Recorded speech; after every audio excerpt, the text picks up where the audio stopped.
The air tastes like burnt metal and fear. The scratching at the door is not a mouse, not a stray dog. It is the end of the world asking to come in. Subscribe to Think What If for more stories that push your imagination to the edge. You are not watching a movie anymore. You are breathing the dust of a dying city. And the silence, the absolute heavy silence between the distant screams, is the worst part. Every sense is screaming a warning you can't ignore. Your heart hammers against your ribs, a frantic metronome counting down to 0. The first rule is simple, yet the hardest to follow. Do not panic. Panic is a broken window, an open invitation. It's a bullet fired without aiming. Right now, your life depends on what you do in the next 60 seconds. Forget the movies, forget the games. This is real. This is your life evaporating into a toxic cloud of contagion and confusion. Where are your keys? Where is the nearest exit? You scan the room, your eyes hyper-focused on objects you once took for granted, now potential tools for life or death. The world outside is dissolving into chaos. Can you hear the distant sirens? They aren't a comfort, they are a death rattle. The initial hours are a blur of instinct. You need to move, but you need to move smart. Your first objective is a defensible location, but not the one you think. Forget the mall, forget the stadium. Those places become traps, feeding grounds swarming with the recently turned. Your best bet is a forgotten space, a place nobody ever considered valuable. Think industrial park roofs, second-story storage units, or an empty school library in the quiet part of town. But getting there requires traversing a gauntlet of unpredictability. Your car is a liability.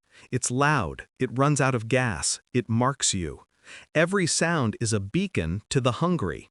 You must go silent. You must go shadow. What do you take? Not everything. Weight is the enemy of speed. You need water, a reliable fire starter, a durable bag, a map, and one simple, dependable weapon. A crowbar, a hammer, something with leverage, something that won't run out of bullets. You leave behind sentimentality. You leave behind everything that doesn't serve the singular purpose of survival. Look down at your hands. They are all you have left.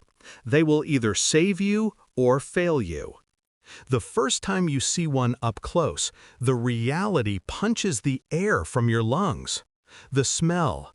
It's not just decay, it's a sickly, sweet, coppery stench that clings to the back of your throat. They move with an unnatural jerk, a broken puppet animation that mocks the memory of a human soul.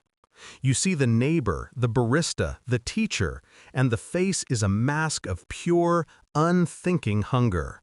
This is not them anymore. Repeat that mantra in your mind. This is a crucial emotional barrier. Hesitation kills. Empathy is a luxury you can no longer afford. You slip past a small group, keeping to the shadows, your breathing shallow, your muscles coiled. You step over a discarded toy, a child's bright red wagon, and the contrast between that small, innocent object and the horror surrounding it is a gut check. How far would you go to survive? What would you sacrifice of your own humanity to keep breathing?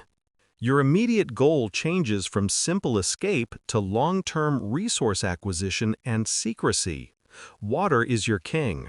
A human can go 3 weeks without food, but only 3 days without water. Learn to find it, filter it, and hoard it. Look for buildings with rooftop access to rainwater systems or abandoned industrial coolers. Food is secondary, but a consistent supply of non-perishables is vital. Carbohydrates are your fuel. Canned beans, rice, pasta. Forget the gourmet snacks. Every can you carry is a day of life you've stolen back from the abyss. You realize quickly that the biggest danger isn't the walking dead, it's the living. Desperation turns people into monsters far more cunning and cruel than the infected. You see the signs of it everywhere: forced entry, looted pharmacies, and the chalk outline of a firefight in a parking lot. Trust is a weapon that can backfire. Every new face is a potential threat or a massive burden. You have to decide in a split second which it is. The hardest truth you face is that the cavalry is not coming. There is no government rescue, no military staging area. The infrastructure is gone. Cell towers are down. The lights are out.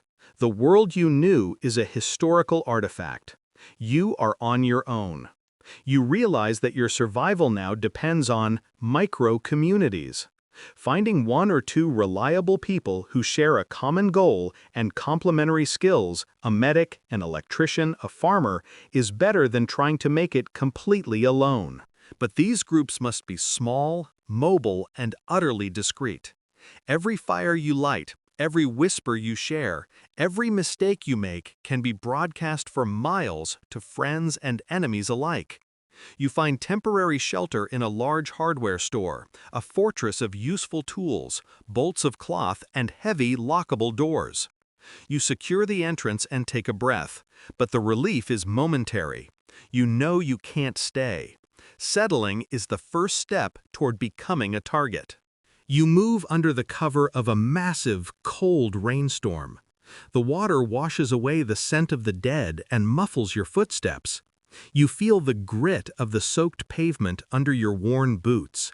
This is the new normal, a life dictated by the weather, by the phases of the moon, by the need for silence. You learn to read the silence.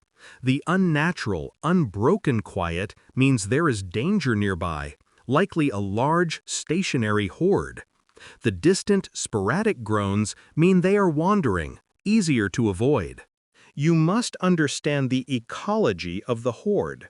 They are drawn by sound and light, but they are also influenced by terrain. They will follow the path of least resistance, major roads, open fields, and through broken walls. You take the difficult way, the overgrown back alleys, the riverbeds, the tangled woods.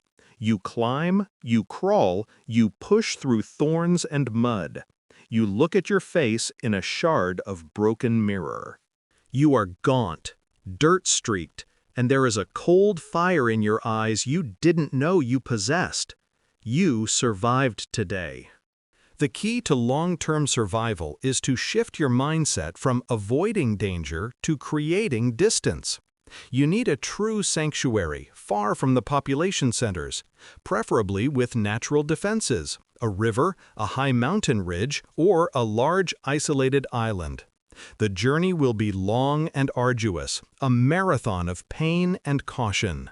You need to learn the forgotten arts, how to set a basic snare, how to purify creek water with charcoal and cloth, how to treat a severe wound without a sterile environment. You realize that the knowledge stored in old books, the basic texts on farming and engineering, are now more valuable than any bank vault. You are scavenging for knowledge as much as you are for supplies. You find an old, dusty, leather-bound copy of a survivalist's guide in an abandoned cabin. A twist of fate, a sliver of hope.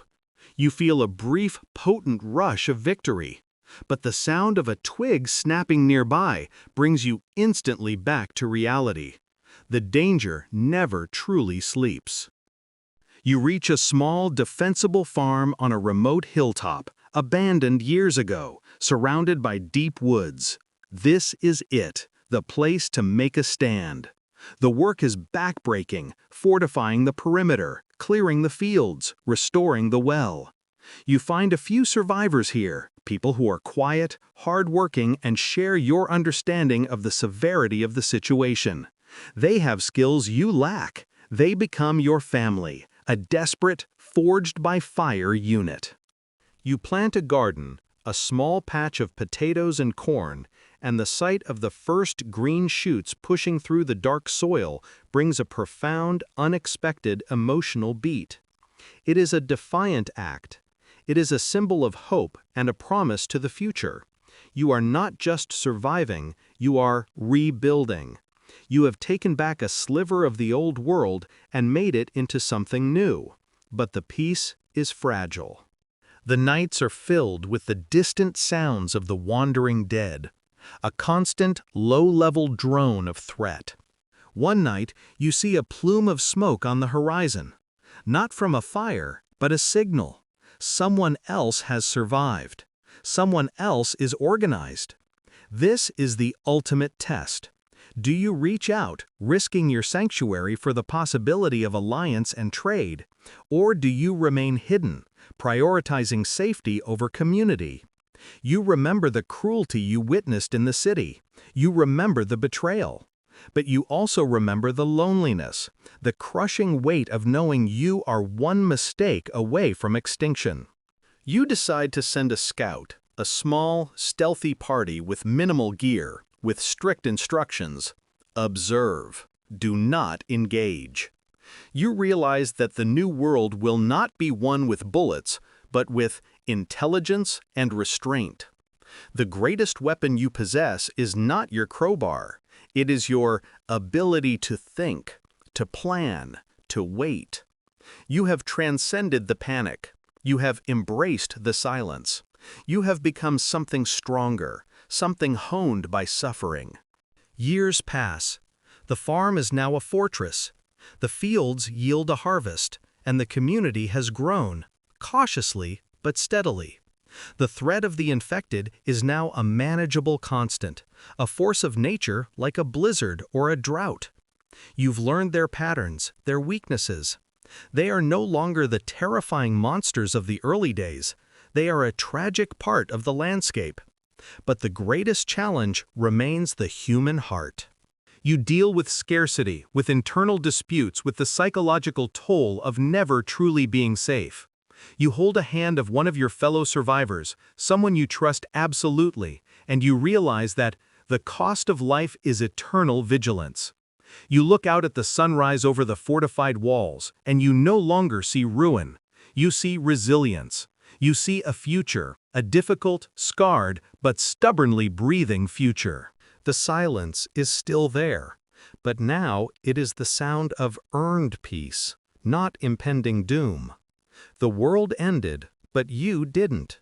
You adapted. You endured. You are the foundation of what comes next.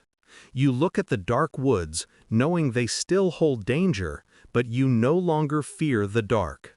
You are the light. Subscribe to Think What If for more worlds you should never forget.